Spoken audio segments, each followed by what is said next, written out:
രാഹുൽ ഗാന്ധിയുടെ പരാതി ഇവിടെ അപൂർവമായിട്ടാണ് വരുന്നത്. വന്നാൽ റോഡ് ഷോ ആണ്. അതിനുശേഷം ചേരുന്ന യോഗങ്ങളിലൊക്കെ അദ്ദേഹം പ്രസംഗിക്കുന്നത് കേരളത്തിലെ CPM-ഉം മുഖ്യമന്ത്രിയും തന്നെയാണ് വിമർശിക്കുന്നത് എന്നാണ്. അപ്പോൾ വിമർശനത്തിന്റെ അടിസ്ഥാനം രണ്ട് കാര്യങ്ങളാണ്. ഒന്ന്, BJP-യിലേക്ക് പോയിക്കൊണ്ടിരിക്കുന്ന കോൺഗ്രസിന്റെ നേതൃത്വത്തെ തടയാൻ അവർക്കാവുന്നില്ല.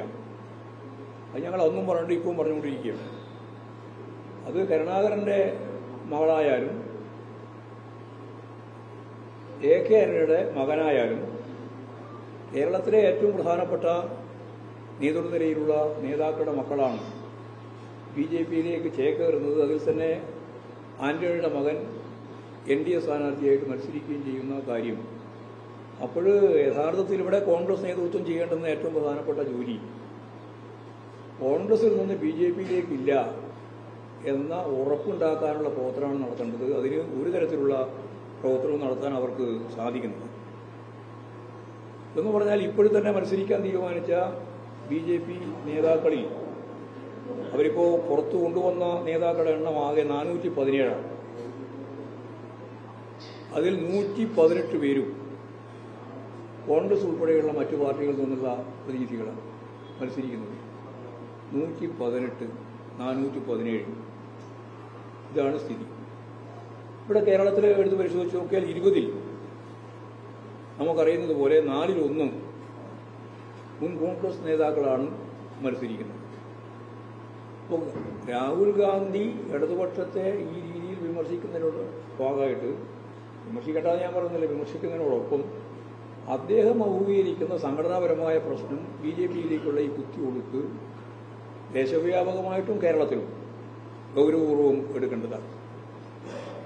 എന്തുകൊണ്ടാണ് രാഹുൽ ഗാന്ധി വിമർശിക്കപ്പെടുന്നത്? രാഹുൽ ഗാന്ധി ഉൾപ്പെടെയുള്ള മതനിരപേക്ഷ ഉള്ളടക്കത്തെ അടിസ്ഥാനപ്പെടുത്തി പ്രവർത്തിക്കുന്നവരെല്ലാം ജയിച്ചു വരണമെന്നാണ് പൊതുവെ ഇന്ത്യ കൂട്ടായ്മ ആഗ്രഹിക്കുന്നത്. പക്ഷെ എന്താ വിമർശനാത്മകമായിട്ട് ഇവിടെ ഉന്നയിക്കുന്നത്? ഞാൻ നേരത്തെ പറഞ്ഞാണ്, ഒന്ന്, ഇന്ത്യ മേഖലയാണ് യഥാർത്ഥത്തിൽ BJP-യുടെ ശക്തി കേന്ദ്രം. അവിടെ BJP-ക്കെതിരായിട്ട് മത്സരിക്കാൻ കൂട്ടാക്കാതെ രണ്ട് നേതൃത്വ നിരയിലുള്ള ആളുകളും കേരളത്തിൽ വന്ന് ഇടതുപക്ഷത്തിനെതിരായിട്ട് മത്സരിക്കുകയാണ്. ഇതൊരു പ്രധാനപ്പെട്ട പ്രശ്നം. മറ്റൊന്ന്, ഇന്ത്യയെ മതരാഷ്ട്രമാക്കുക എന്നുള്ളതാണ് മതനിരപേക്ഷ സമൂഹത്തിന്റെ മുമ്പിലുള്ള ഏറ്റവും പ്രധാനപ്പെട്ട വെല്ലുവിളി.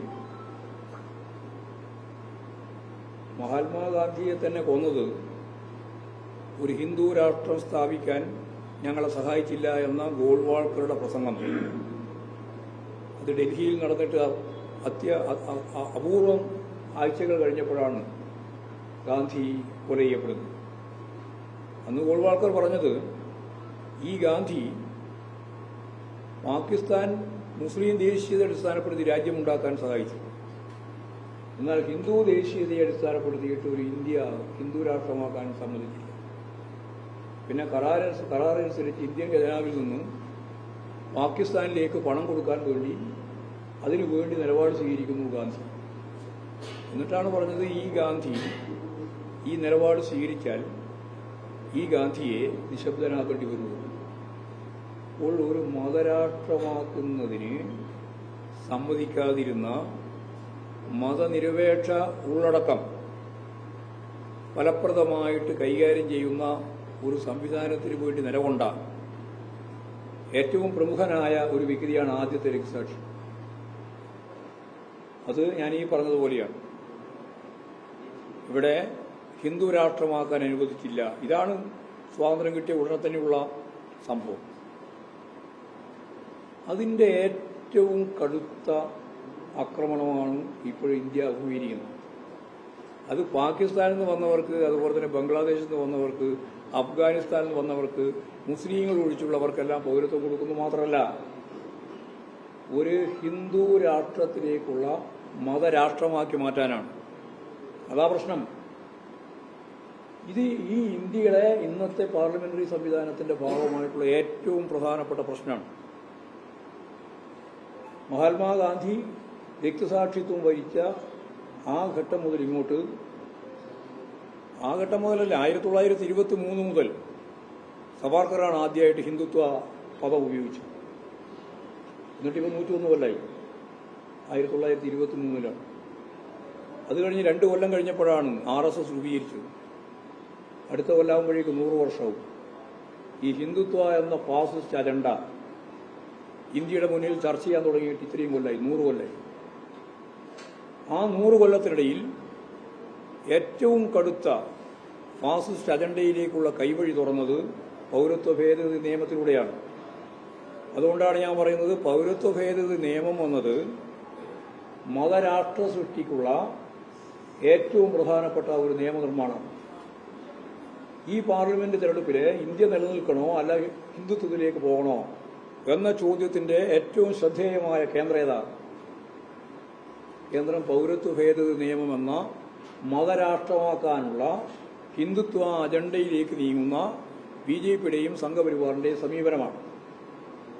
അതിനെ എതിർക്കാൻ ഇടതുപക്ഷം മാത്രമാണ് ശക്തിയായിട്ടുള്ളത് ഇന്ത്യയിൽ.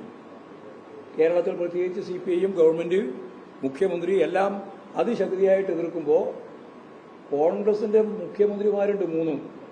ഹിമാചൽ പ്രദേശിൽ തന്നെ കണക്കുകൂടുണ്ടാണ്. അത് ഏതാണ്ട് അസ്തമയത്തിലേക്ക് നീങ്ങുകയാണ്. അവിടെ തന്നെയുള്ള ആഭ്യന്തര സംഘർഷമാണ്. BJP മാറിക്കൊണ്ടിരിക്കുകയാണ്.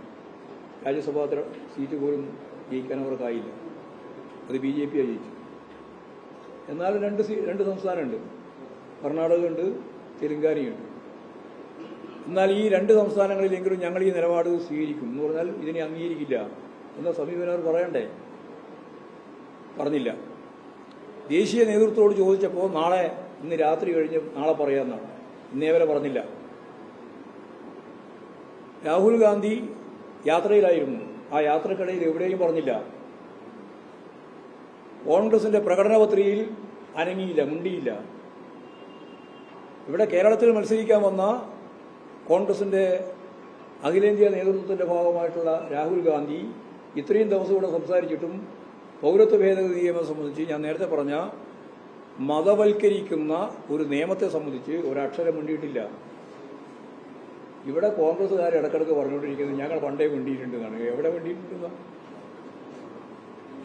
മൃദു ഹിന്ദുത്വ നിലപാടാണ് പ്രകടിപ്പിക്കപ്പെടുന്നത്.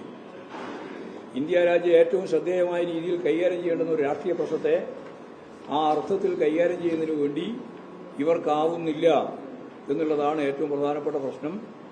മാത്രമല്ല, ഇവർ കോൺഗ്രസ്സുകാർ ഇവിടെ പറയുന്നത് നിങ്ങൾക്ക് നടപ്പിലാക്കേണ്ടി വരുമെന്നാണ്. എന്താ അതിന്റെ ഉന്നം? ഇവിടെ കേരളത്തിലെ ഗവൺമെന്റ് നടപ്പിലാക്കില്ല എന്ന് പറയുമ്പോൾ കോൺഗ്രസ് നേതൃത്വം പറയുന്നത് നടപ്പിലാക്കേണ്ടി വരുമെന്നാണ്. ഞങ്ങൾ അതിന്റെ ഭാഗമായിട്ടാണ് കോടതിയിലേക്ക് പോയത്. അപ്പോൾ കോടതിയും അതിന്റെ കേസും കാര്യങ്ങളെല്ലാം ചേർന്ന് മുമ്പോട്ടേക്ക് പോകുമ്പോൾ അതിന് പിന്തുണ നൽകുന്നതിന് പകരം അതിവിടെ നടപ്പിലാക്കേണ്ടി വരുമെന്ന് അർത്ഥശങ്കക്കിടയില്ലാതെ കോൺഗ്രസ് നേതൃത്വം പറയുകയാണ്, പ്രതിപക്ഷ നേതാവ് പറയുകയാണ്. എം എം ഹസനാണെങ്കിൽ അതിനെപ്പറ്റിയൊന്നും ഇവിടെ ചർച്ച ചെയ്യേണ്ടതില്ല എന്നൊരു നിലപാട് സ്വീകരിക്കുക എന്ന് പറഞ്ഞാൽ ദേശീയ രാഷ്ട്രീയത്തിലെ ഏറ്റവും മർമ്മപ്രധാനമായ ഒരു കാര്യത്തോട് ശരിയായ ഒരു നിലപാട് സ്വീകരിക്കാൻ അവർക്കാവുന്നില്ല എന്നുള്ളത് തന്നെയാണ് ഇതിന്റെ ഭാഗമായിട്ടുള്ള പ്രധാനപ്പെട്ട ഒരു കാര്യം.